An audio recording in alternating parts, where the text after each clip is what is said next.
మాట్లాడుతున్నారు, లైవ్ లో చూద్దాం. గురుకుల పాఠశాలలు దేశంలో ఎక్కడ కూడా లేవు మిత్రులారా. 1000 గురుకుల పాఠశాలలు ఒక్కొక్క విద్యార్థి మీద 1,20,000 రూపాయలు ఖర్చు చేసి 1000 గురుకుల పాఠశాలలు పెడితే ఈరోజు ఆ గురుకుల పాఠశాలలో విద్యార్థులు ఆత్మహత్య చేసుకునే పరిస్థితి వచ్చింది. నిన్నగాక మొన్న జగిత్యాలలో ప్రభుత్వ పాఠశాలల్లో ఉండే అమ్మాయిలు అబ్బాయిలు డ్రగ్స్ గంజాయి మత్తులో ఉండి 14 సంవత్సరాలకే పెళ్ళిళ్ళు చేసుకునే పరిస్థితి వచ్చింది. ఎప్పుడన్నా ఊహించినామా తెలంగాణలో? చదువుకునే వయసులో పిల్లలు చదువుకొని అక్షరాలు నేర్చుకొని ఆటలు ఆడుకొని పాటలు పాడుకొని అమెరికా దాకా వెళ్ళి ఆస్ట్రేలియా దాకా వెళ్ళి లండన్ దాకా వెళ్ళి తల్లిదండ్రులు ఎర్ర బస్సులో ఎక్కలేని తల్లిదండ్రులు పిల్లలు ఎయిర్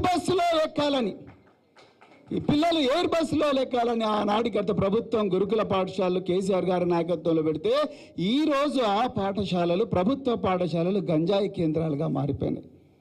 ఎక్కడి నుంచి వస్తుంది గంజాయి?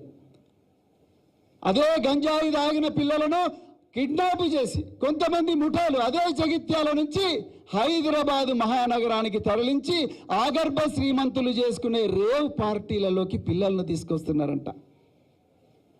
ఇందుకోసమేనా మరి కాంగ్రెస్ ప్రభుత్వానికి మనం అధికారం ఇచ్చింది? ఒక్కసారి ఆలోచించండి. ఏమైందయ్యా రేవంత్ రెడ్డి గారు, మీరు అధికారం వచ్చిన మొదటి రోజునే మీరేం చెప్పిండ్రు? తెలంగాణను డ్రగ్ ఫ్రీ తెలంగాణ చేస్తామన్నారు.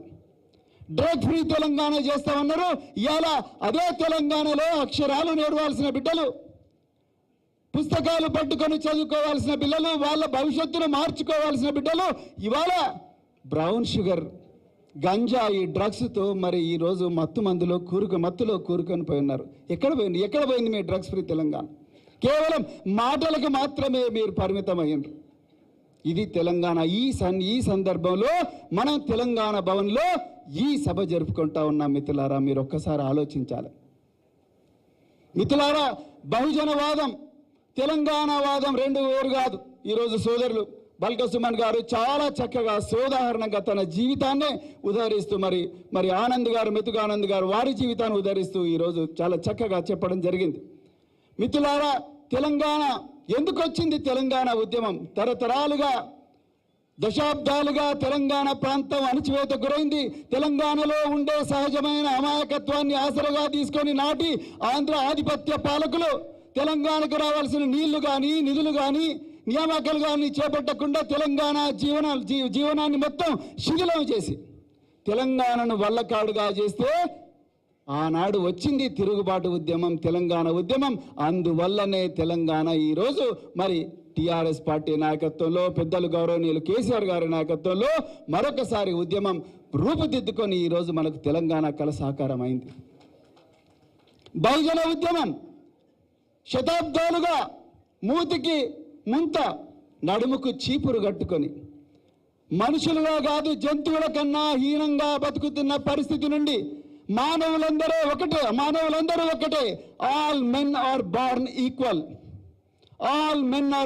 ఈక్వల్ అన్న ఒక నినాదాన్ని బలంగా నమ్మి, ఒక మానవ విలువను బలంగా నమ్మి ఆనాటి నుండి వివాదాస్పద డైరెక్టర్ రామ్ గోపాల్